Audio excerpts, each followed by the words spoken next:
Hi, welcome to the Screw Up Exchange. My name is Patrick. Hey, and my name is Drasko.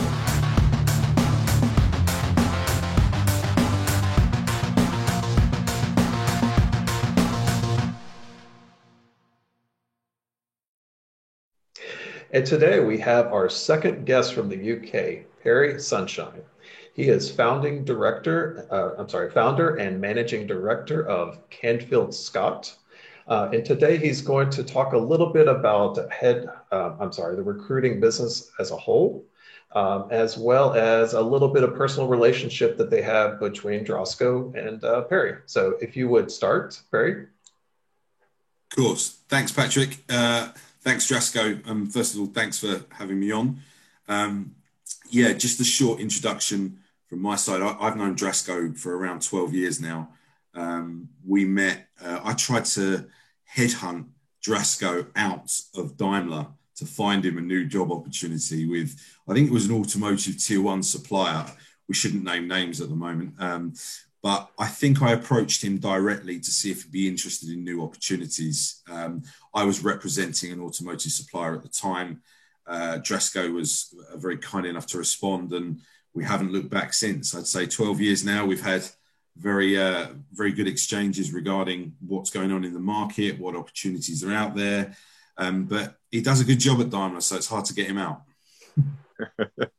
Yeah, probably it's that. Yeah. I mean, I remember. I think we met somewhere close to the company and one of the restaurants, and yeah, it was my first contact actually with somebody who is doing recruiting, right? And it was for me. It was very interesting to see that there's like a lot of guys are from the UK doing recruiting, not so many in Germany, or maybe they didn't approach me. Yeah, but since then we know each other. Yeah, and was a meanwhile like kind of friendship, I would say. Yeah, naturally, there are handfuls of people that you go through as a recruiter that you build a stronger, more personal relationship with because you just build more of a rapport. You seem to collaborate a little bit easier. You're on the same page, and I've got lots of people that I would consider as a good friend from the recruitment world and from hiring and from headhunting.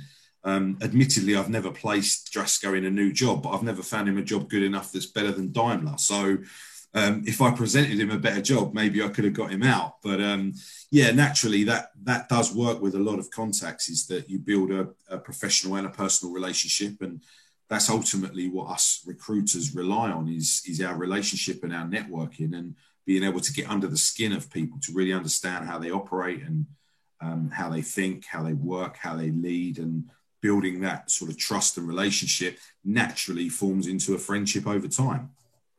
Yeah. And I think this is when I think back about our relationship, this is, I think, what makes a difference. A lot of recruiters, they come approach you and they say, hello, I have a really great job for you, and send me your CV. And you do, okay, let's see, it's very interesting. And you send your CV, they never return back, and it's like a disappointing. And then when I remember the company name, I don't reply anymore to these guys because it's like, it's not a relationship.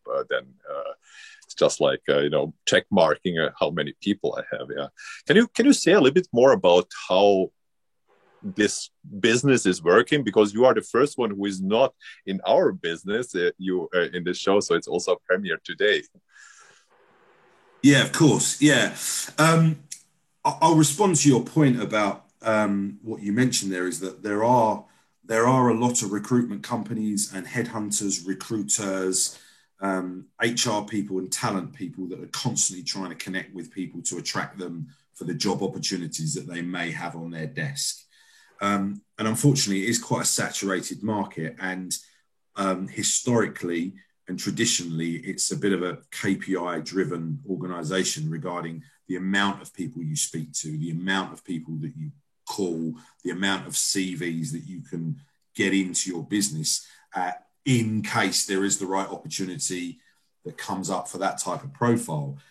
So there is a bit of stigma attached, and the recruitment industry hasn't done itself any favors by having people do this, because obviously it gives the recruitment industry as a whole quite a bad reputation, and more specifically for those individual companies, it's highly unlikely that you're going to want to respond to them in the future. So it is the harsh reality of what some of the recruitment game is all about, and the hiring, let's say the companies that do the hiring on behalf of their customers. And that does have to change, and it is frustrating from the candidate's perspective. So if you send your CV and you hear nothing, or if you go through an interview process and you don't get the feedback that you're looking for, and you don't hear what's happened, that is a very frustrating position to be in. I can understand that. And there's quite a high churn rate of people in the recruitment industry as such, is that it's a sales-driven organization. It's a KPI-driven business. And if you're not hitting the KPIs, effectively, you won't hit the sales, you won't make the money for the company. So there's lots of people that are churning through those industries. And what I mean by churn is first in, first out. And, people are joining organizations very quickly. And if they're not hitting those metrics, which one of the metrics might be call 100 people this week, Drasco could be one of those 100. And it might just be a box ticking exercise for that person, as opposed to actually being able to present a proper job opportunity to entice the candidate to engage with that recruiter as such. So I think that does happen. And, I'm embarrassed when I hear it, because obviously it's part of my industry as such. But I ensure that my own principles are not based on those, let's say, KPIs and numbers to be hit. But ultimately it does happen. So I had a clarifying question. So when you're talking about these KPIs or metrics, is it the company that's reaching out to you that's giving these metrics, or is it like the internal recruiting when you're having all these different recruiters that they have to say, oh, I hit 100 calls? But like, how does the company that approaches the recruiter, like, how do you get paid from? Yeah, so the process is that we work with organisations that give us a brief of what they're looking for. So they'll highlight a type of profile that they want to join their organisation. Usually, they would only go to a recruitment company, an external business, to give them that official search or that role or that job opportunity if they haven't been successful finding it themselves, if their own HR teams haven't been able to identify the right candidate, or maybe the job adverts that they've put out have not generated the right level of candidate. So most companies do their own searching first, and they do their own networking, trying to identify candidates in the market. Now, what happens is that if they don't identify the candidate they're looking for, they then engage with a recruitment company and brief them on what they expect that recruitment company to go and find for them. So the recruitment company then works as effectively an extension of the organization, but on an external basis. You're not working for that business, you're representing that business. And the KPIs that are given to the recruiters are usually from the recruitment company that they're working for, not necessarily the customer that's given them the job to work on. It's more about an internal in-house metric, which unfortunately it's all about call time. The more people you speak to, the more candidates you'll find. And that is unfortunately the harsh reality in some organizations. I think that's improving, and in recent years, I would say it's reduced, but it's the only way that you're going to get any credibility with any type of candidate or potential candidate like Drasco is you've got to keep them informed. You've got to represent the company that has given you the role in the right way. You've got to feedback both sides. You've got to manage the process from start to finish. So ultimately, the KPIs come from your business, but ultimately what the client wants or your customer wants is to fill a job. So that gets passed to you or your company as a recruiter, and you have to then go and find that person through your search channels, your own networking, maybe posting jobs, maybe doing some headhunting, maybe doing some competitor analysis, trying to find out who is the same person in other organizations.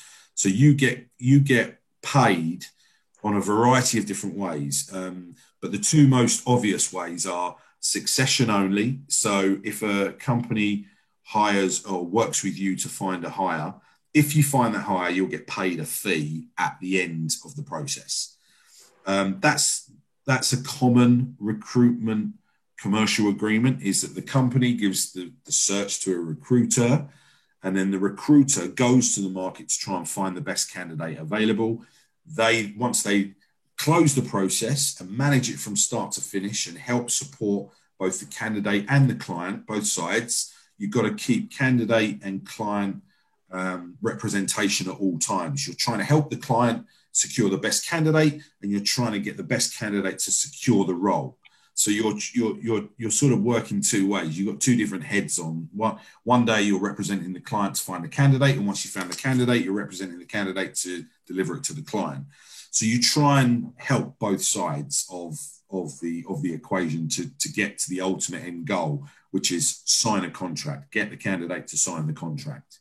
And the other way is companies will exclusively retain you, or they will pay some of the fees up front for you to go and identify potential candidates and do some long listing and some market mapping. A little bit more extensive. Maybe the search is a bit tougher. There's less candidates available that do that type of role. Maybe the search is quite confidential, so they don't want you to release the company information to the market as to who you're searching for. And that's more of a retained model, which is where they would pay you part payment up front. So you calculate what the fee would be. It's always a percentage of the candidate's annual salary. That's how we get paid. That's how we calculate the fees. And then at the shortlisting stage, when we deliver the candidates and say, there you go, Mr. Client, there's 3 or 4 people that could do this job, for example, you then help support the process from start to finish. And then at the end, once the candidate signs a contract, you get the last end of the payment. So it's just a different way to get paid. Ultimately, the cost is the same, but the payment structure is different. You can have it on success fee only or on a retained exclusive basis.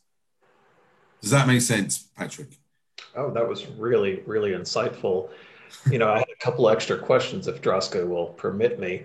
So, sure, go ahead. Obviously, you found Drosko. Drosko has a lot of different value and talents. Like when you're like looking for clients, I assume that you're working with higher end companies or a specific skill set. Like, what is attractive to recruiters? Like, what do you look for when you go out in the market? Are you like searching through LinkedIn or like job websites, or are you just calling through your networks or something like that? Like, what makes a candidate valuable to you?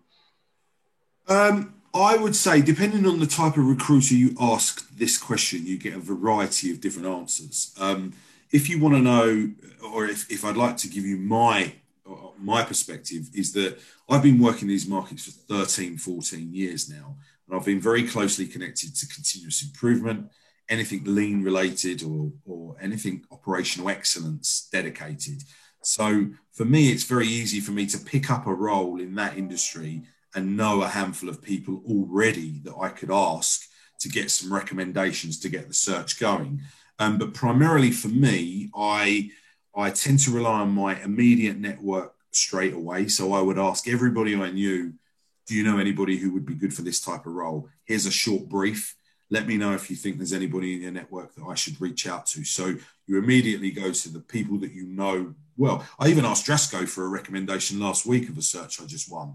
So, you give them a bit of a brief. Do you know anybody who can do this? And the recommendations and the networking and the immediate people in your network and your contacts list, for me, are the primary people that you go to first, because they're the people you trust and they're the people that give you good recommendations, and they give you names of people that you may not know. And I would say I probably around 30 to 40% of my placements that I make or jobs that get filled are because someone's recommended somebody else and I haven't identified them through other networking. So immediate reach outs, for example, LinkedIn messaging, Xing messaging, company websites, understanding the cultural alignment between company A and company B. So, for example, if you work for Daimler, you may work in the Audi environment, or if you work for Porsche, you may not be relevant for Ferrari, for example. Those are just examples. So you sort of get to know the type of cultural alignment with where your clients want you to find candidates from. And a big thing is ensuring you know that industry, you know those markets. So that's why I stay quite specialized, because when I get a search, it's usually around the same type of area, the same industry, the same skill set. So you should have people quite close to you, or connected to people quite closely connected to the roles that you're working on. But if you wanted to talk about recruitment as a whole, you could say that, CV libraries and CV databases and job boards where people have uploaded their CVs. You could put job adverts out to try and entice people into the role. There's a variety of different strategies that you can use. LinkedIn is a fantastic tool for information gathering. And, I think I heard there's around 650 million people on LinkedIn. So that would be a great hunting ground for information. You may not find the exact hire or the exact profile you're looking for, but you'll get very close.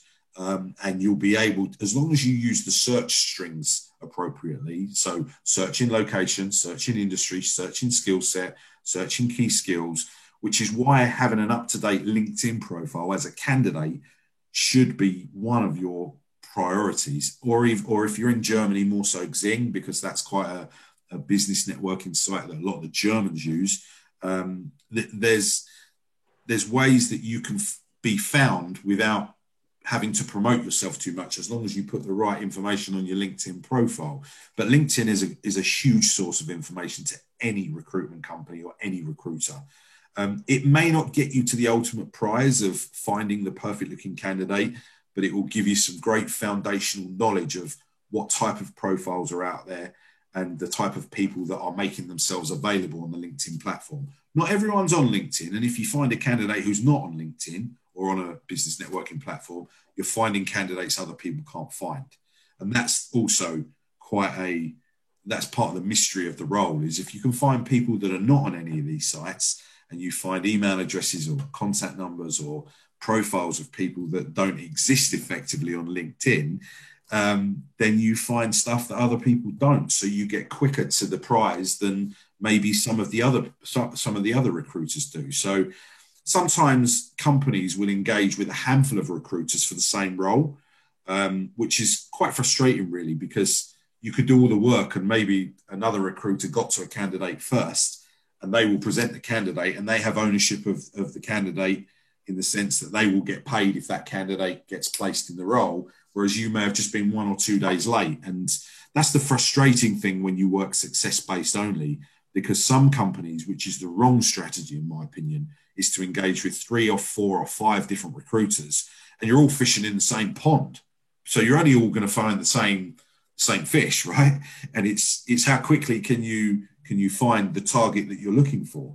So sometimes it's all down to speed of who can get the quickest route to the best candidates. I don't recommend any organisation to engage with 3 to 5 different recruiters to find the same profile. You're best off identifying a company that really understands what you're looking for and trust them and engage with them and exclusively give them the search, so they'll get you the best candidates, and you won't have any crossovers.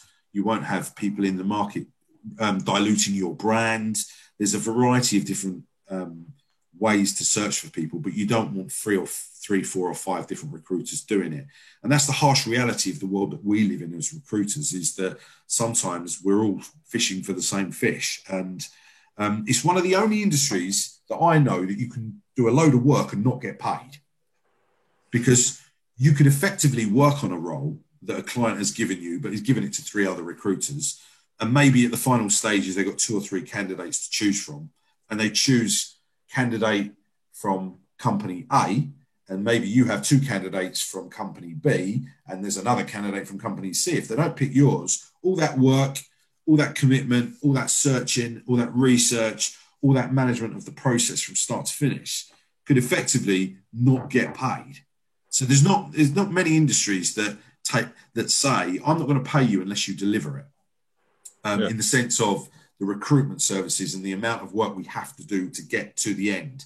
So that's one of the frustrating things about the recruitment industry, is that companies feel that sometimes if they work with 3 to 5 recruiters or recruiting companies to find them people, it means that they're getting a wider pool of talent, but really what it is just diluting their brand. And if the same candidate gets approached 3 or 4 times about the same role, it just shows that they're not all in harmony with communication, and it's a dilution of brand from their side. And it doesn't look like you're very serious about hiring if you're going to give the search to 3, 4 or 5 different companies, in my opinion, which is why I like to work exclusive. I like to work retained, and I like to work on searches that people don't know about. And 80% of the time I have to work on under an NDA, because I can't tell the candidates who the company is immediately. I can throughout the process, but that's the luxury you get of working on the more exclusive retained stuff. There's also a misconception that retained and exclusive work is only at the senior level, like the executive roles and the really top level stuff. And that's just not true. I've worked on retained and exclusive roles that are only at, I don't know, team leader level, but they were business critical, and it was business transformation, and we couldn't tell the potential candidates about the organization. So we had to work in that way to get the best candidates into their business. So that's there's a bit of a myth that you should only work retained and exclusive if it's a really senior COO or SVP of operations, which just isn't the case. It's just a bit of a myth, in my opinion. Yeah, I think I would confirm this topic when you said it's more about quality instead of speed.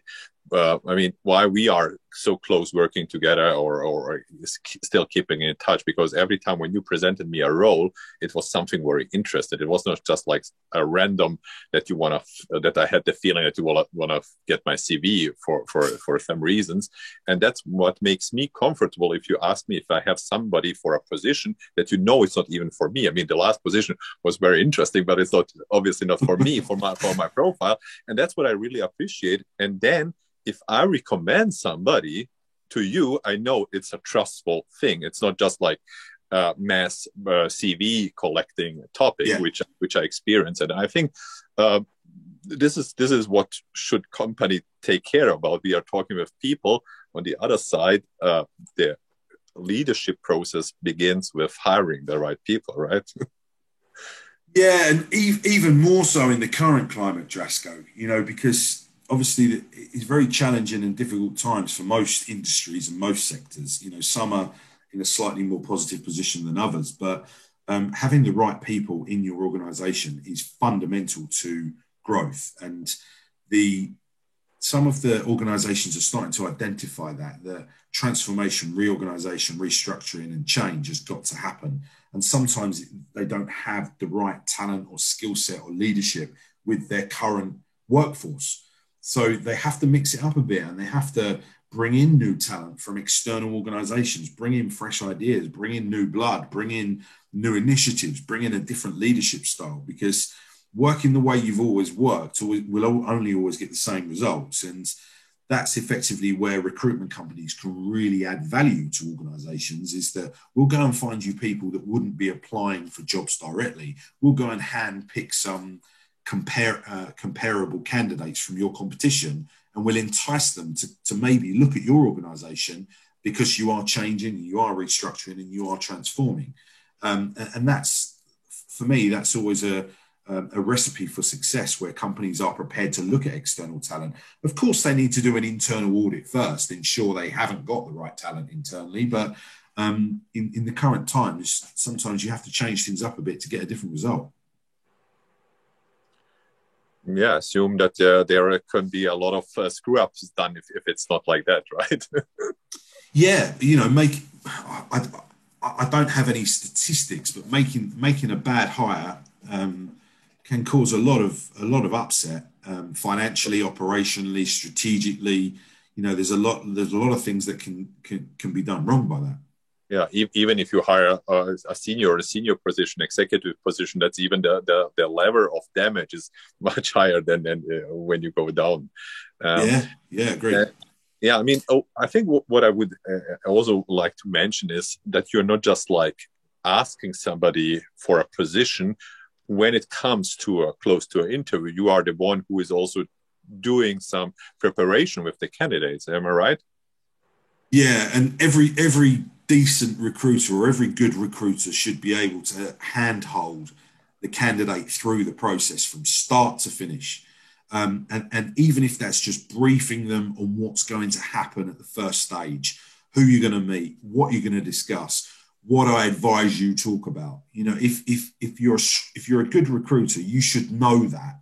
You should be able to prepare the candidates accordingly as to what will happen throughout that whole process, stage by stage, of course, because it's a bit overwhelming me trying to give you what you should be talking about at offer stage, or if they're about to present you a contract and you're unsure whether to take it. But the amount of components that go into the recruitment cycle from an external recruiter working on behalf of a company to get Drasco into that business, it's everything from understanding the job description, understanding Drasco's motivations, assuring that that's completely aligned, managing him for preparation of first stage interviews, probably understanding if he's got any other opportunities in the pipeline to ensure you're managing the risk both sides. Are we presenting him at the right salary level in comparison to what the client can pay? Have we covered off the personal things? Is Drasco okay to travel 100% when the role initially was saying 50%? You know, or does Drasco need additional information to ensure he's hitting the absolute on-point questions when required in the interview process? Does he know the characteristics of the client? Does he understand how many interviews he's got to go through before he's got to get a contract? Does he know what the notice period is of his current company, so that he can tell his new employer when he would start? So it's endless. You know, the support that a recruiter gives is so much more valuable to the process than what people actually understand. You know, we're managing the whole thing from start to finish, and we're holding the hand of the candidate whilst we're also supporting the client, because ultimately you both want to meet at a certain point and get the deal done. And sometimes Drasco's salary expectations are here, and sometimes the clients are here. So there's a gap to be made. And sometimes Drasco doesn't want to work 100% of the time on the road, but the client can only offer that as an opportunity right now. Or this role doesn't report into the CEO, it reports into the COO. And that's a problem for Drasco. Can we manage that? And Drasco wants to know, you know, where's his career going in the next 5 to 10 years if he joins my client? Well, sorry, Drasco, I can't tell you that now, but I will do my best to try and find that out. So that's the sort of rapport and relationship you expect from a recruiter, or you should expect from a recruiter. It's not easy for us to get all that information, but we do our best on this side of the fence to say, okay, Drasco, we'll try and support you in all of this process from start to finish. And we're there effectively to get a positive outcome. Actually, with you was my first ever interview I did in this thing. So I never done this before. And so how good you prepared me shows me that I almost screwed up there, because I was too late, I think half an hour to the meeting. The meeting was like 2 hours driving from my home place. I don't know if you remember that. I do. And I prepared myself. I said, okay, I will leave 3 hours earlier just to have like a buffer. It should be fine. And there was like a bad traffic on this day. So I came half an hour later. I know you tried to call me like a few times and I didn't hear even the phone. So I I didn't even respond. But then, you know, I was there sitting with the director of this position, the HR lady, and I there, and I was like, ooh, you know, I screwed up. And they said literally like, oh, we just have 20 minutes because they're just reserved 1 hour. So, okay, so let's try to do my best, you know. And obviously you prepared me that fine that they extended the meeting, not about 20 minutes. It seemed that I'm interesting for them. So we talked, I think, more than an hour about everything and what I bring with and how does it fit. It didn't end well for both of us, I would say. I don't remember what was the key point. But what I'm trying to say, without your preparation, knowing who is sitting there, how long is this guy in the position, what he is looking for, and how can I met this point and what I need to present myself. Honestly, I think that this is really, really great preparation. Otherwise, it's just like, it would be like 20 minutes or 3 hours driving. Yeah, and that's what a good recruiter should try and do, is we should be able to answer all the questions you have as a candidate. And we should also be able to answer the client's request of what is it about this Drasco guy? Why is he leaving? What's his motivations? What does he want to do? You know, we should be able to get under the skin of both sides to be able to correspond. Ultimately, we can't be completely right all of the time, but we will do our best to support, to guide, to advise. You know, and sometimes people really want the jobs that we share with them, and we really hope they get the job, but only one person can get the job at the end of the process. So we may be representing 3 Drascos at the same time at the end. So we're managing slightly different emotions as well. We're managing different characters, and we're trying to make sure that we're providing the best opportunity for our client to pick the best candidate out of those 3. Maybe 3 make it to the final round. Sometimes it's not like that, but you know, we do our best to support both sides. But sometimes it just, you know, you don't have the information to give that person either side to get to an outcome. And sometimes they need some very simple information. So you've got to be able to be prepared to deliver that when you can. So preparation is key. You know, and if you know roughly how that interview is going to go and what's going to be discussed, and what's going to be the pain points, what's going to be the positive points that you need to get across as a potential candidate. Like, for example, you must focus on this, this, and this. That is what you've got to get out of that meeting. And that's what I would happily tell a candidate of mine is this is the expectations. You need to make sure you don't leave that room unless you've told them about X, Y, and Z. And unfortunately, some people don't take your advice, and they don't sell themselves enough in certain areas, especially where the pain points are. But ultimately, we can't take the interview on behalf of the candidates. We can only give them the advice and the guidance and the coaching that's required to prepare them accordingly to get that job. So I had a quick question. So you've obviously helped a lot of people in their job searching over the years. What are some of the biggest mistakes, like classification of mistakes, people have when they're looking for a new job or searching for jobs or matching with a company?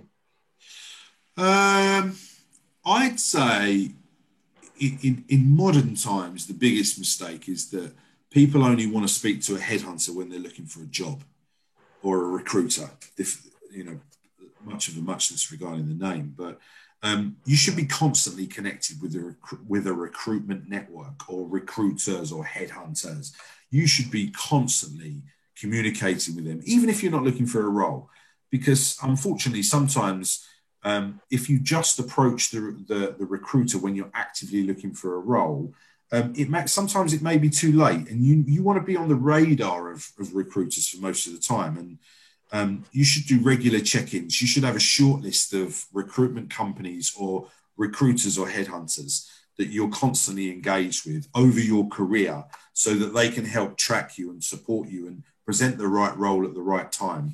And that's one thing in modern times that I've seen people have been more proactive about, is reaching out now, even though they're not actively looking for a job, but they may be passively looking, and they're ready to make a move at the end of this year, for example.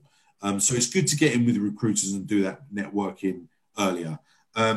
What are the other challenges that people, or one of the other things that frustrates the hell out of me is CVs, CV preparation, CV layout, CV definition, and then ensuring that it looks good, it reads well, and it's got to have the content on it. It's got to, remember, the window of opportunity may only be one shot.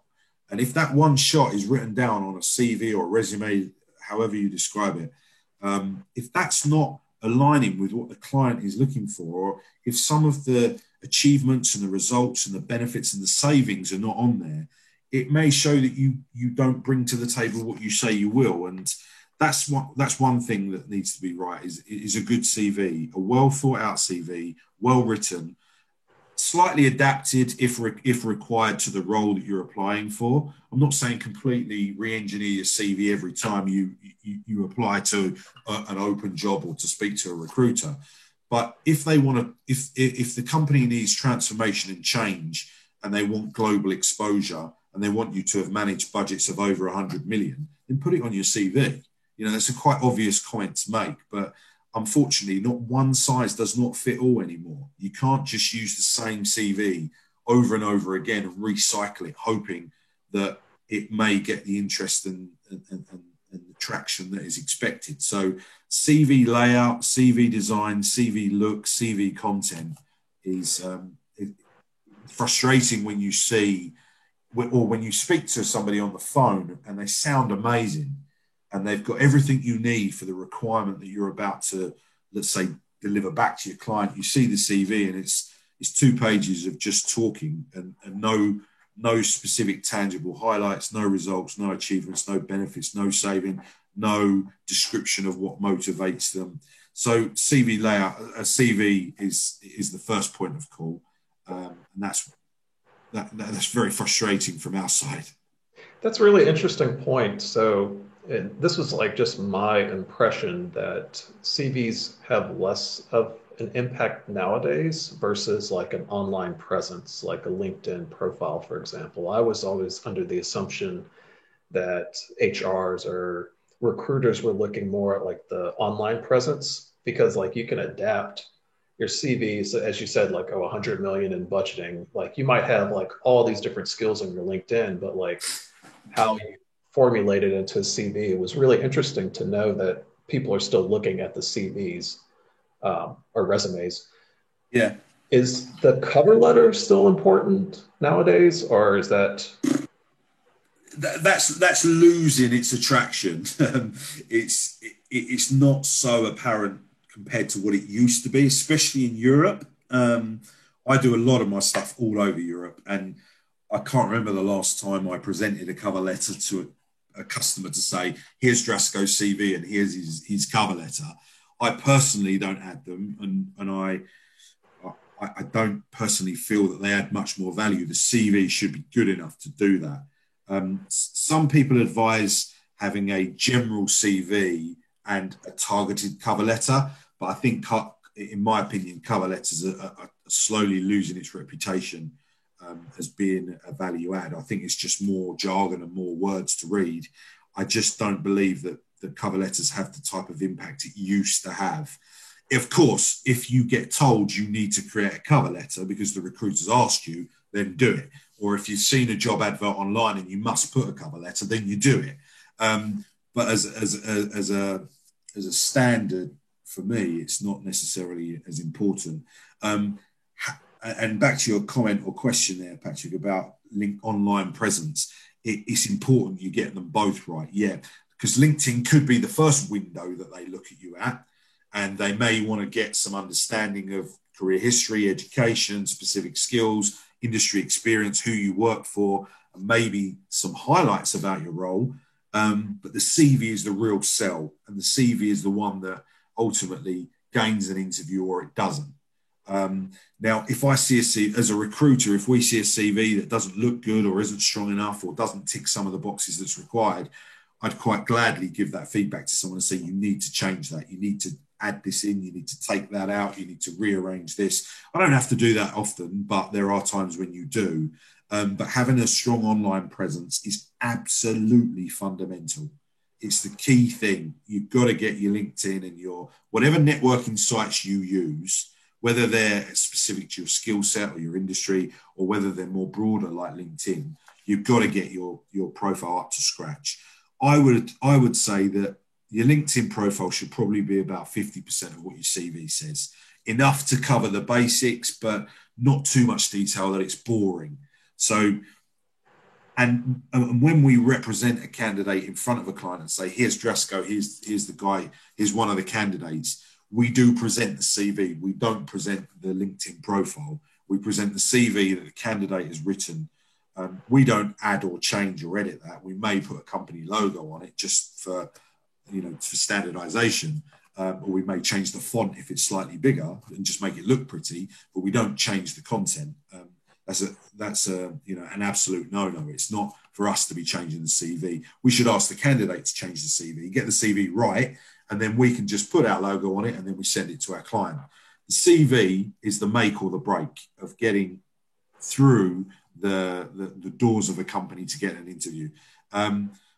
In the future, is that always going to be the case? Maybe not. It may not be It may not be required to do that. Maybe it is that LinkedIn profiles or short bios may be the thing of the future, but still right now CVs are still that's what people buy, is that they will look at the CV, and if your CV isn't reading how your client wants it to read, you don't get the interview. You've got no chance. So it's so important to get the CV right, but online presence is important as well. And LinkedIn is the best tool for that. I have one other real quick question. So Yeah. You mentioned before about you should always be working with like a recruiting company. If someone was to approach you, what would be a good person that approached you, like just knocked it out of the park at the very beginning versus someone that you really have to work with? Like, how would you describe somebody like that? Like, what do you look for when you're looking at a candidate? Transparency, collaboration, honesty from their personality. You know, you want to be able to build a bit of a rapport, and you want to be able to understand a bit more about what motivates them. Somebody who's quite open with what they're looking for, because that gives you a real sense of, if I present you this, if this role ticks those boxes, would you be interested in engaging further? And that's what you want. You need honesty, transparency, collaboration. From a skills and experience perspective, very hard to say exactly, but somebody who's had a progressive career in their field, somebody who's working for a reputable organization that's got demonstrated results, achievements, and a background in the role that they've done. They know what they want to do in the next 3, 5, 10, 15 years. So you can sort of help map their career with them, and you know what type of roles would excite them. And just good people, you know, you have to, there's some people I just don't get on with on the phone or via video calls. And if the rapport's not there, and you're not feeling that there's going to be a two-way relationship there, it's very difficult for us to get over that. And also, we've got to get a real good feel for you personally, because we need to then represent you at our client. And we have to say, look, he's good at this and he's got these plus points, but there is a consideration that maybe he's been stuck in the same business for too long. Maybe he can't change his ways. But my impression is that he can, with the right leadership and the right direction, he can move his career forward. So the more we can understand what makes a candidate tick, the easier it is for us to represent that candidate in front of the client. So it's not necessarily about a certain tick box criteria of where they've worked or what they've done. Someone who's moved around a lot and job hopping and moving every 1 to 2 years probably isn't the type of profile that we would feel comfortable representing to our client, because our client's just going to say, well, we only last 2 years in every role. Why we don't, you know, we want someone for the long haul. Or some companies may look at someone and say, well, he's been with the same business for 25 years. We're not changing him now. That's the only company he's ever worked for. How is he going to transition into our environment? So you've sort of got to be able to personally get to know these people, professionally understand them, and see what ticks them. What are their motivators? What are their motivators? What is it that they're not getting in their current role that maybe another organization can give them? Is it more money? Is it more responsibility? Is it more a global experience, a global exposure? Is it that they want to, they're not happy with a political culture that they have? Maybe they want to be in a more process-driven organization. So you've got to get under the skin a little bit, Patrick, to identify how you can help people. And ultimately, I can't help everybody I speak to, but I'll do my best to try and point them in the right direction of how I can help them. And if I haven't got a job for people, sometimes I just go and pass them to other recruiters and say, maybe this is a good candidate you should be talking to, or maybe I'll refer them to companies and say, look, I know I don't work with you, but have a look at this guy. He may be good for you. You know, there's nothing in it for me to do that, but, you know, it's just sharing is caring, which my 9-year-old always tells me. Yeah, I mean, I think coming to the end, one very interesting topic about your job and the economy is connected, really. And you are maybe like somebody who is predicting how the economy is going the next few months. So I used to call you and say, hey, how is the job market right now? Because it gives me an indication if we have like turbulent times, or are people hiring? So in terms of a lot of change and stuff like this, and that's a very interesting topic. I mean, we chatted a lot. Hey, how is it right now the current business doing? And it gives you a quite good outlook. I would not just go now and buy shares of companies based on this information, but it gives you a kind of indication on a short-term thinking or long-term thinking on your own career perspectives. Does it make sense now to change, or should it is it better to wait? And when is the right time if you don't need to change as a candidate or as a company, right? Yeah, and you're completely right. I think it's a good barometer of how the economy is going. I tend to work on leadership roles, so manager, director, vice president, sometimes some C-level roles as well. So they're big hitting roles, and they're highly influential and highly impactful on organizations.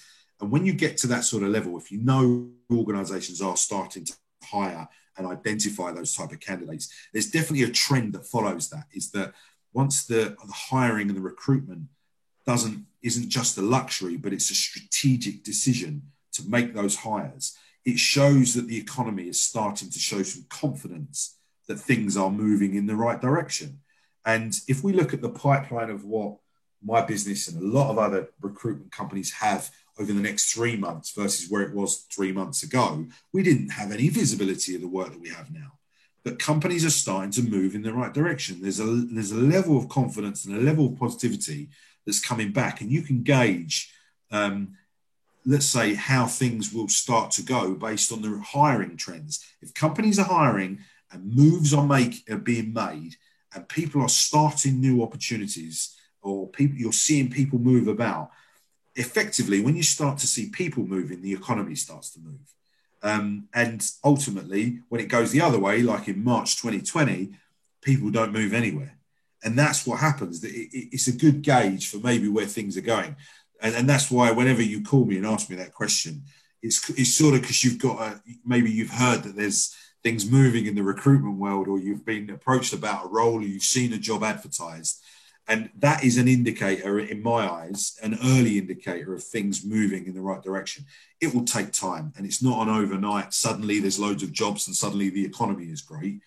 It takes time to do that. But once you start to hear and feel that there's positivity coming, and there's this element of positive attitude coming, and companies being a little bit more bullish about hiring and being proactive with their hiring and being more strategic about the way they manage talent and bringing people in, you suddenly start to see things move in the overall economy as well. It just comes hand in hand. Thank you very much for this insightful explanation about how things working.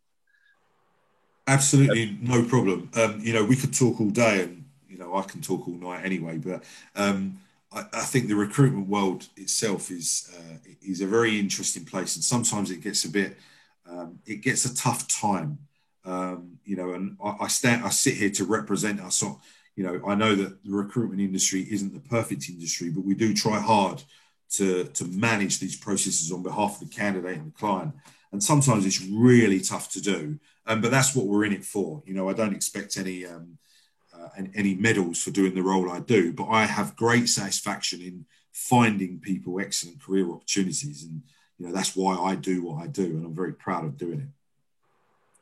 A lot of passion with this doing. Yeah. Thank you, Jessica. Yeah, thank you, Perry. Patrick?